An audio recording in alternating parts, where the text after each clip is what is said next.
Wild Beyond the Witchlight is one of the most unique campaign modules published by Wizards of the Coast, and it is the first campaign I got to run as a dungeon master.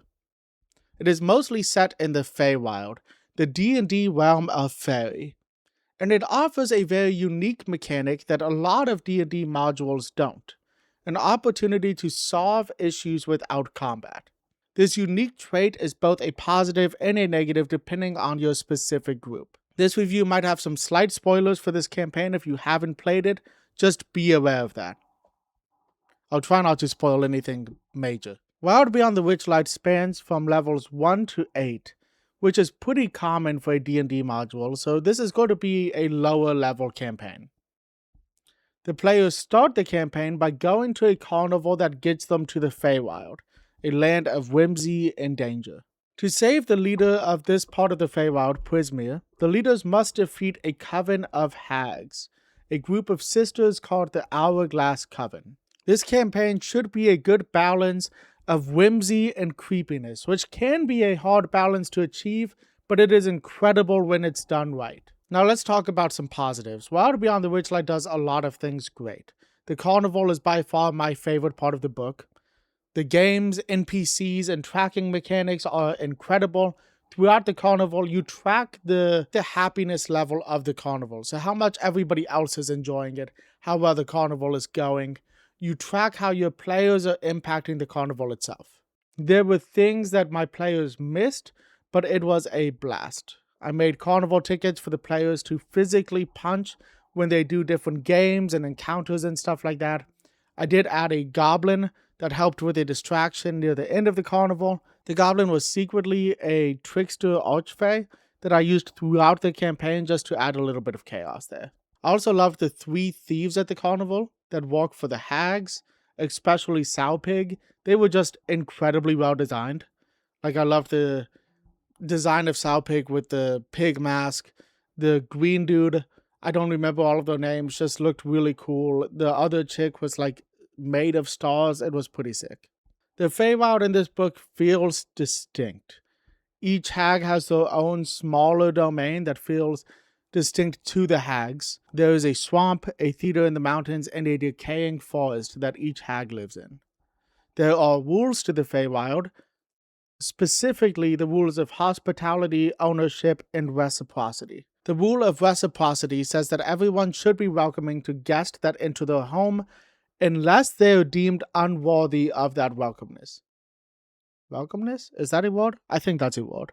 The rule of ownership forbids thievery and burglary. The rule of reciprocity says that anyone who is given a gift is expected to return the gesture in time, even if that's the distant future. These heavily played into the campaign. Hags should not attack players for just entering their homes. The thieves in Prismir believe that everything belongs to the hags that they work for, since it is within their realm. Players can be given favors for giving gifts, so they can be punished for not reciprocating when they are given a gift. I think this really plays well into like the Feywild theme of this campaign, because the Fey have these very strict rules that are not strict. They are very up for interpretation. Like I said, the thieves will steal stuff from you near the beginning of the book, but they believe that the hag that they work for already owns the stuff because you're in the hag's home. So there's like red lines, there's like a fine line there that the Fae abide by, and the players can kind of use that to their advantage every so often. With the Feywild, there are some great NPCs in this book. There are guides to Prismir that help players get to the next domain. So these NPCs include a sunflower and a bee, a scarecrow with a gourd for a head, and an oil can. So just really weird guides, and I love them. I love these guides. The other NPCs are also great. There's a group of Herengon brigands, which I mentioned earlier. Those are the thieves I was talking about, led by a Herengon with a blue scarf that makes him run really fast. There is a goblin that loves keys. Later, there's a goblin market with fun trinkets that is led by a goblin that looks like he has a candied apple for a head, or like a caramel apple. There's a fairy dragon with a little sword. There are creatures called Chords that dance in the mountains. I love the NPCs in this. They just feel very Fey. Even the goblins feel more Fey than like the standard D&D goblin. The Bullywugs might be my favorite part of Hither, so they are constantly trying to usurp each other. And they're heads of previous monarchs along this bridge that will just talk to the players about how they're like the one true king and all of this. It was very fun to roleplay as. Somehow, in my campaign, a redcap named Bloody Toes ended up taking over the Soggy Court. So this court that's always been ran by Bullywugs got conquered by a redcap, and I thought that was really funny. My players kind of put that into motion because they did not like the Bullywugs. I loved role-playing as the Bullywugs. They did not like the Bullywugs as much. There are great magic items throughout the campaign, including Snicker Snack, a Vorpal sword, which was really cool. It's one of my favorite magic swords in D&D. I love Snicker Snack. There's a really cool wood cutting axe that just does a lot of damage to like plants and stuff. That was really cool. There's just great magic like weapons, but then there's other just great magic items, like some candies that can do different magical effects and everything. I love that the players can trade immaterial things for boons. So like a player could give away their eye color. One of the players lost sensitivity in one of their eye for a boon, so they had light sensitivity unless they wore an eye patch. I thought that was really fun. I believe another player gave away their laughter.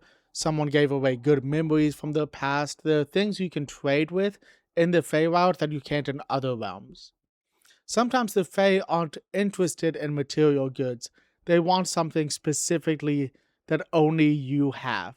Now let's go into the negatives a little bit, which I love this book. I don't want anybody to think I don't love this book. There are just some things that I would have changed, or I did change in my campaign. There was a specific part of the carnival I didn't like. There is a bard in the carnival that the book says the players cannot defeat in combat. There's no stat block because she is too powerful. She is just in the campaign to give hints to the players at the carnival if they need them, and will disappear if she is attacked. I looked into this a little bit more. I guess she is a Magic the Gathering card, and she's like a realm hopper, so I understand this, but I just didn't like it. I just removed her from the campaign and used the goblin character that I introduced at the carnival instead. Also, I loved how much the book hints at who the true leader of Prismere is, but my players don't know enough about Dungeons & Dragons for that to actually matter.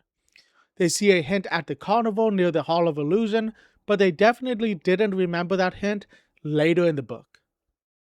Each hint seemed to fall on deaf ears until they saw the costume later in the book and were told by a history check that they had seen that costume at the carnival. The book does mention Baba Yaga at a couple of points, but they don't really utilize her. She is the mother of the hags, and she is powerful. It's pretty much all that you learn. I decided that she should be more present in the book, so I used her at the end of the road, which it seems like she should be the patron of anyways. It's weird that she's just not the leader of that inn, since Baba Yaga has an inn that moves around. Very similar to this inn. She gave the players the information that the hags trapped Zelbina, I hope that I'm saying that correctly, in her palace, and knew the players by name. She let the players spend the night and did not seem overly fond of the hags. However, she did request that the players not harm the hags and just free Zelbina, which is an option in this book. I also changed the League of Malevolence to follow Baba Yaga. So, after they killed the first hag, because of course my party killed the first hag, they love combat, the League of Malevolence started tracking the party down, which I think works a little bit better than currently how the League of Malevolence is used. So pretty much the League is there because they don't like the Valor's Call. And they are there to try to unfreeze everybody so that they can get a staff from the Valor's Call. I don't like that. I think they should be more instrumental to the campaign. So I changed them to be followers of Baba Yaga that hunted the party down, and then went to the palace at the end to stop the players from freeing Zelbina. Speaking of the palace, it was a bit too complicated to not take incredibly long to get through. Doors are locked and there are secret entrances, and it's just a lot.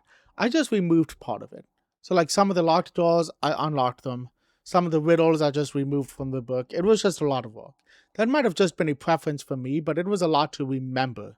And to keep having to reference back to the book that often was painful. It was also upsetting to me that I was so excited to use the Jabberwock in the campaign for my players to just bypass it. My players somehow got the Jabberwock to eat a candy they'd bought earlier in the campaign at the Goblin Market that immediately turned it into a butterfly. I posted a video about that at one point. It's not that I didn't love that they did that. Um, it's more so that I just had the mini already, and it was just a waste of a mini. I loved that the book gave opportunities to avoid combat and was a less violent campaign as written, but my players loved fighting, so I had to add some combat in. I made some fights more difficult, and I added some combat opportunities to just give a little bit more spice to the campaign. My last issue, and one that isn't unique to this module, is that if you use Madrick's questline, where you are helping a warlock locate their patron, the characters get treasure at the end of the book. And this isn't the first book that the characters get treasure at.